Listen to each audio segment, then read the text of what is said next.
आज हम स्टार्ट करेंगे क्लास 10th का चैप्टर नंबर 2 पॉलिनोमियल्स। पॉलिनोमियल्स आपने क्लास 9th में भी पढ़ा हुआ है।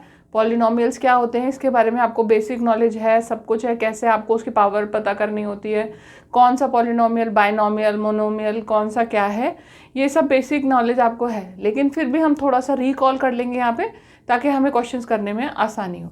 तो पॉलिनोमियल्स क्या होते हैं, पॉलिनोमियल्स किस टाइप का एक पॉलिनोमियल्स एक्चुअली होते क्या हैं, तो उसके लिए बहुत सारे एग्जाम्पल्स हैं। जैसे आपने पहले भी पढ़ा होगा कि जैसे मैंने लिखा ax² + bx + c या ax + b या cx + d, ये सभी क्या है, ये पॉलिनोमियल्स की कैटेगरी में आते हैं।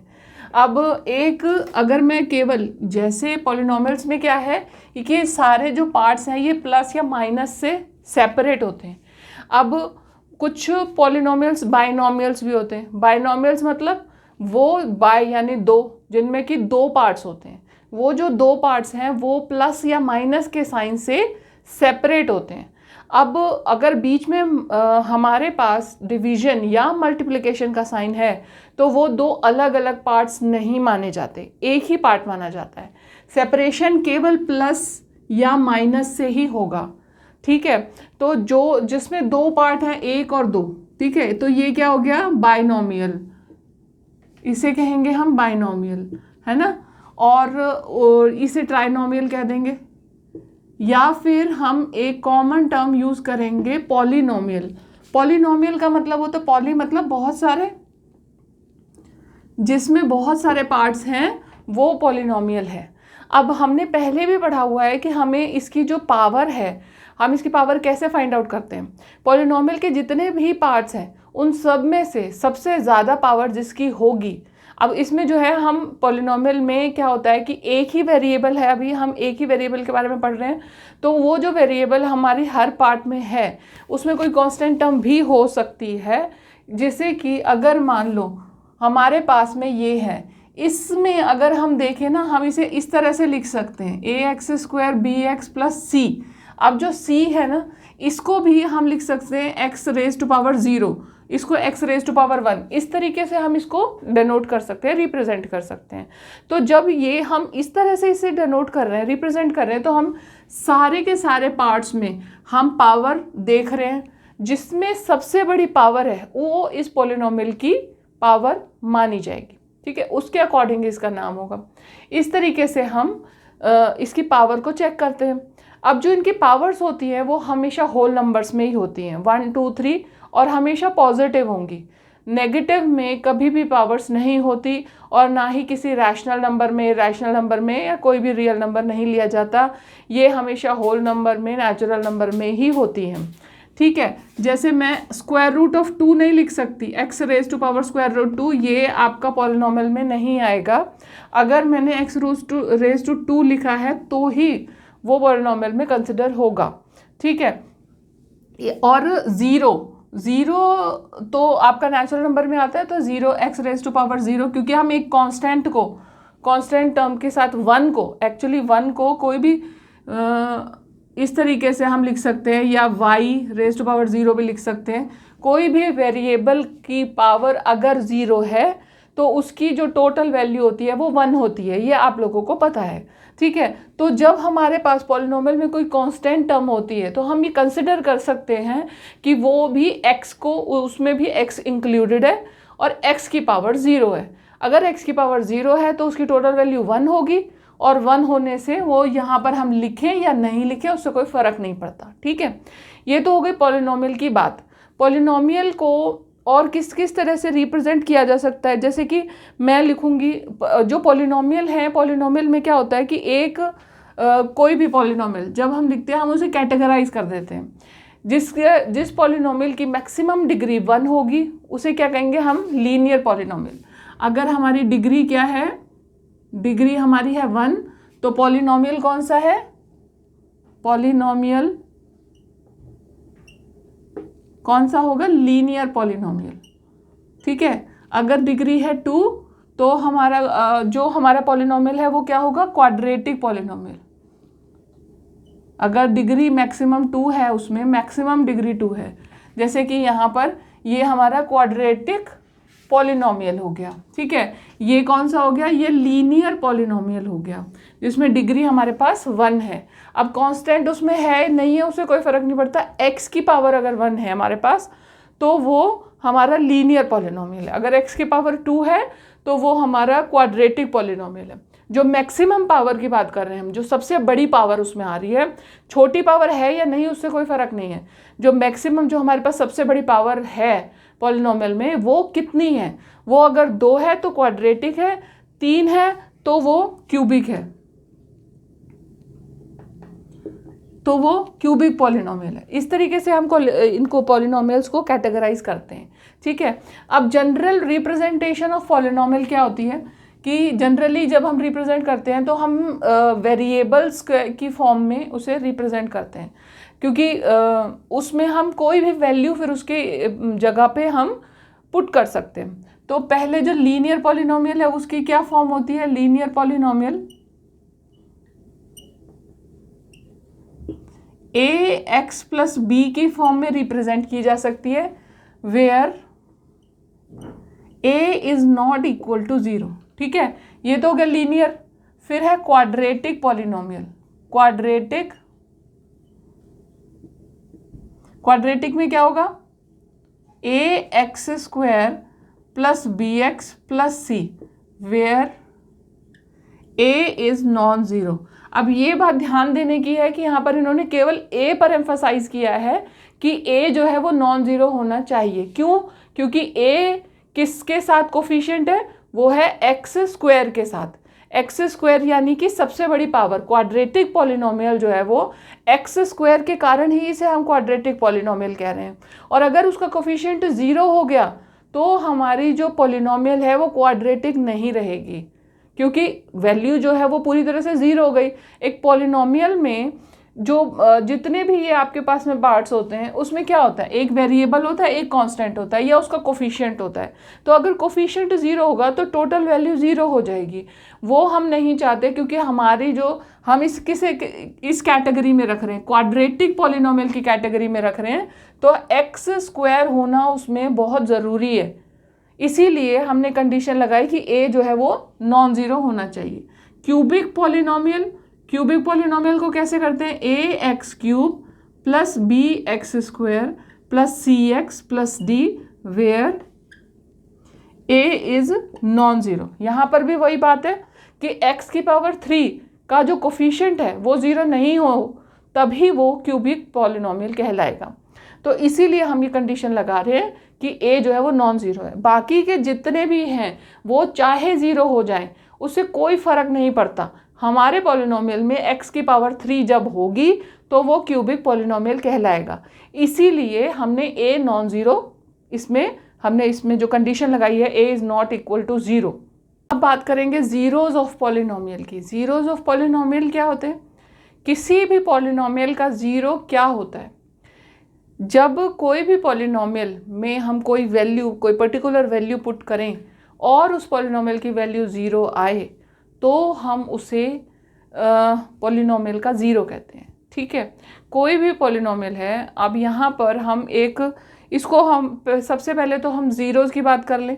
तो जैसे मान लीजिए मेरे पास एक पॉलिनोमियल है px, ठीक है, मैंने उसमें वैल्यू रखी, वो पॉलिनोमियल क्या है 2x प्लस 6 है, ठीक है। अब ये जो मेरे पास पॉलिनोमियल है इसके लिए मुझे इसका ज़ीरो फाइंड आउट करना है। तो क्या करूँगी मैं, ज़ीरो कैसे फाइंड आउट करना है, कहने का मतलब है कि इसकी टोटल वैल्यू 0 बन जाए, ऐसी x की वैल्यू हमें चाहिए। तो उसके लिए हम क्या करेंगे, हम इसे सीधा का सीधा 0 के इक्वल पुट कर देंगे, ठीक है, डायरेक्ट इसको 0 के इक्वल पुट कर देंगे। तो ये हमें x की ऐसी वैल्यू देगा जो कि पॉलिनोमियल की वैल्यू को 0 बना सकता है।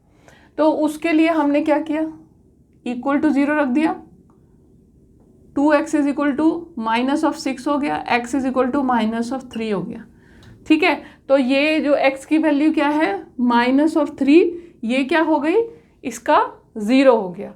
अगर मान लो मैं px की जगह p -3 लिखूं तो ये क्या बनेगा, 2 - 3 + 6 -6 + 6 0, यानी कि ये इसका 0 हो गया, 0 ऑफ अ पॉलिनोमियल।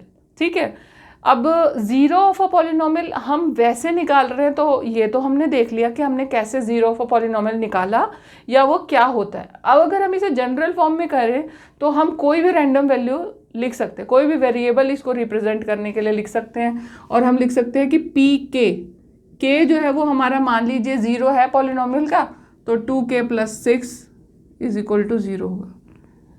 ठीक है, तो k क्या है, हो गया 0 ऑफ अ पॉलिनोमियल हो गया। ऐसी वैल्यू जो कि पॉलिनोमियल की वैल्यू को 0 बना दे, उसको हम 0 ऑफ अ पॉलिनोमियल कहेंगे। अब इसके लिए हम ग्राफिकल रिप्रेजेंटेशन यूज कर सकते हैं। ग्राफिकल रिप्रेजेंटेशन में क्या होता है कि जैसे आप ग्राफ ड्रॉ कर रहे हो, आपके पास दोनों डायमेंशंस में यहाँ पर आप x और यहाँ पर आप y रिप्रेजेंट करते हो। ठीक है, यहाँ पर हमारी जो वैल्यू है, अगर हम इसकी टोटल वैल्यू को y माने, pk को हम y मान लें, तो इसका मतलब जो वैल्यू ये देगा वो हम y पर रिप्रेजेंट करेंगे। ये क्योंकि x है, x वेरिएबल हम अपने पॉलिनोमियल में यूज़ कर रहे हैं, तो x की वैल्यूज़ को तो हम x एक्सिस पे रखेंगे, और जो रिजल्टेंट वैल्यू होगी उसे हम y एक्सिस पे रखेंगे, और उसके बाद जो ग्राफ ड्रॉ करेंगे उससे हमें पता चलेगा कि कहाँ पर ज़ीरोज़ आते हैं। तो ज़ीरोज़ कहाँ पर आएंगे, ज़ीरो वहाँ पे आएंगे जहाँ पर 2k + 6 की वैल्यू 0 हो जाएगी, यानी कि y की वैल्यू 0 हो जाएगी। ये y की वैल्यू 0 कब होती है, वो केवल और केवल x एक्सिस पे होगी, y की वैल्यू और कहीं भी 0 नहीं होगी। आप ऊपर की तरफ जाओ, नीचे की तरफ जाओ, यहाँ नेगेटिव होगी, ऊपर पॉजिटिव होगी, और वो केवल और केवल x एक्सिस पे 0 होगी। यानी कहने का मतलब है कि जब हम कोई ड्रॉ करेंगे, ग्राफ ड्रॉ करेंगे, तो x एक्सिस को, पॉलिनोमियल की जो वैल्यूज़ का जो ग्राफ है वो x एक्सिस पर जहाँ काटेगा, वो काटना मतलब इंटरसेक्ट करेगा, वो वैल्यूज जो होंगी वो होंगे इसके ज़ीरोज़ ऑफ द पॉलिनोमियल। अब करके देख लेते हैं, हम 2-3 वैल्यूज़ लिख लेते हैं। जैसे हमने किया, ये 0 है, 1 2 3 4, -1 -2 -3, 1 2 3, 1 2 3। ठीक है, अब यहाँ पर हम कुछ वैल्यूज़ रखेंगे x के लिए, और उससे रिलेटेड वैल्यू जो है हमारी y की निकाल कर लिखेंगे। हम एक टेबल बना लेते हैं, यहाँ x है, यहाँ y है। y क्या है, px, इसे हम px भी लिख सकते हैं, px। ठीक है, अब x की वैल्यू मान लो मैं रखती हूँ 1, तो 2x + 6 की वैल्यू कितनी होगी, 2 1 = 2 और 6 यानी 8 हो जाएगी। अच्छा, मान लो मैंने लिखा -1, तो 2 की वैल्यू हो जाएगी -2, और 6 - 2 कितना हो जाएगा, 4 हो जाएगा। मान लो मैंने रखी -2, x की वैल्यू -2 रखी, -2 रखने से -2 2 = 4, 6 - 4 यानी कि 2 हो जाएगा। ठीक है, और x की वैल्यू अगर मान लो मैंने रखी -3, तो इसकी वैल्यू कितनी है, 0 हो जाएगी। ठीक है, अब ये अगर हम इसमें ड्रॉ करें, तो 1 के लिए तो x = 1 के लिए तो 8 है, तो 8 के लिए थोड़ा और ऊपर जाना पड़ेगा, 3 4 5 6 7 8, 8 यहाँ पे आ गया, 7 6 5 4। ठीक है, ये हो गया, है ना। तो 1 के लिए वैल्यू आ गई 8। उसके बाद -1 के लिए कौन सी वैल्यू है, -1 के लिए हमारे पास है 4, -1 और 4, यहाँ से यहाँ आ गया। ठीक है, उसके बाद -2 के लिए क्या वैल्यू है, 2, -2 के लिए है 2, यहाँ से यहाँ आ गया। और -3 के लिए क्या है, 0। अब ये y का 0 तो यहाँ पे आएगा ना, और ये यहाँ से यहाँ आ गया। नंबर ऑफ ज़ीरोज़ कितने होते हैं, जैसे कि अगर आपके पास में लीनियर पॉलिनोमियल, जितनी डिग्री है किसी भी पॉलिनोमियल की, जितनी डिग्री है वही number of maximum number of zeros भी उतने ही होते हैं। वो जो किसी जैसे लीनियर पॉलिनोमियल है उसकी डिग्री 1 है, तो नंबर ऑफ ज़ीरोज़ कितने होंगे उसके पास में, 1। अगर क्वाड्रेटिक पॉलिनोमियल है तो number of zeros, maximum possible number of zeros क्या होंगे, 2। इसी तरह क्यूबिक में 3। ठीक है, इससे ज़्यादा नहीं होंगे। तो जब हमने अभी लीनियर पॉलिनोमियल का ग्राफिक रिप्रेजेंटेशन देखा, अब हम क्वाड्रेटिक पॉलिनोमियल की बात करते हैं। क्वाड्रेटिक पॉलिनोमियल में क्योंकि पावर जो है वो क्या होती है, 2 होती है, तो जो मैक्सिमम नंबर ऑफ ज़ीरोज़ है वो कितना होगा, 2 होगा, मैक्सिमम नंबर ऑफ ज़ीरोज़। तो हम ये एज्यूम कर लेते हैं कि हमारे पास क्वाड्रेटिक पॉलिनोमियल में मान लेते हैं कि 2 ज़ीरोज़ हैं, और वो 2 ज़ीरोज़ कौन कौन से हैं, अल्फ़ा और बीटा। ठीक है, अल्फ़ा और बीटा। अब इनको हम कैसे फाइंड आउट करते हैं, with the help of coefficients of quadratic polynomial.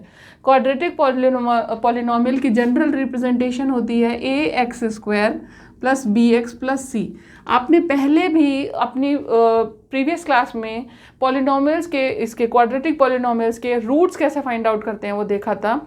उसमें आप क्या करते हो, उन्हें स्प्लिट कर देते हो। जो मिड टर्म होती है, जो x की पावर वाली टर्म होती है, ये वाली टर्म, इसको आप स्प्लिट कर देते हो ऐसे पार्ट्स में जो कि मल्टीप्लाई करने पर a और c का मल्टीप्लिकेशन के बराबर बने। ठीक है, तो हम यहाँ पर कुछ उसी तरह से इसको यूज़ कर रहे हैं। यहाँ पर अल्फ़ा और बीटा हमारे पास 2 रूल्स बनते हैं। इन रूल्स को क्या क्या रूल्स हैं, अल्फ़ा और बीटा हमने 2 ज़ीरोज़ लिए हैं, तो हम कहेंगे alpha plus beta is equal to minus of coefficient of x, coefficient of x यानी कि b, whole upon coefficient of x² यानी कि a minus b upon a। ठीक है, एक तो ये फॉर्मूला हम यूज़ करेंगे, और दूसरा फॉर्मूला है अल्फ़ा बीटा। अल्फ़ा बीटा मतलब अल्फ़ा मल्टीप्लाई बीटा, दोनों ज़ीरोज़ की जो वैल्यूज़ हैं उनका मल्टीप्लिकेशन का आंसर क्या होता है, वो होता है कोफिशिएंट ऑफ, कोफिशिएंट या नहीं, यहाँ पे होगा, हाँ कोफिशिएंट भी कह सकते हो, या लास्ट टर्म कांस्टेंट टर्म भी कह सकते हो। तो इसको हम कांस्टेंट टर्म लिख लेते हैं, कांस्टेंट टर्म, ठीक है, upon coefficient of x²। Constant term इसमें क्या है, हमारे पास में c है, और कोफिशिएंट ऑफ x² क्या है, a। तो ये 2 फॉर्मूले हम यूज़ करेंगे, अभी अपनी एक्सरसाइज करेंगे, उसमें हम ये 2 फॉर्मूला यूज़ करके क्वेश्चंस को सॉल्व करेंगे। अगर एक आध एग्जाम्पल करके देख लेते हैं। मान लीजिए हमारे पास में x² plus 7x plus 10, x² plus 7x plus 10, इसको कर लेते हैं।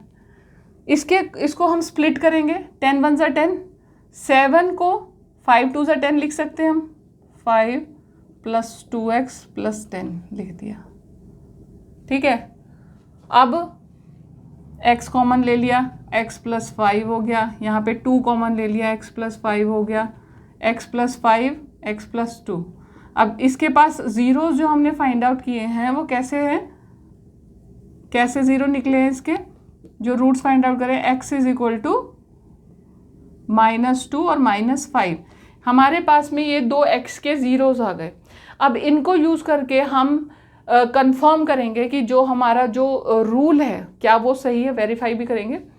तो अल्फ़ा प्लस बीटा में हमने लिखा alpha plus beta, alpha plus beta कितना हो जाएगा, minus of coefficient of x upon coefficient of x², minus of 7 upon 1, तो ये आ गया -7।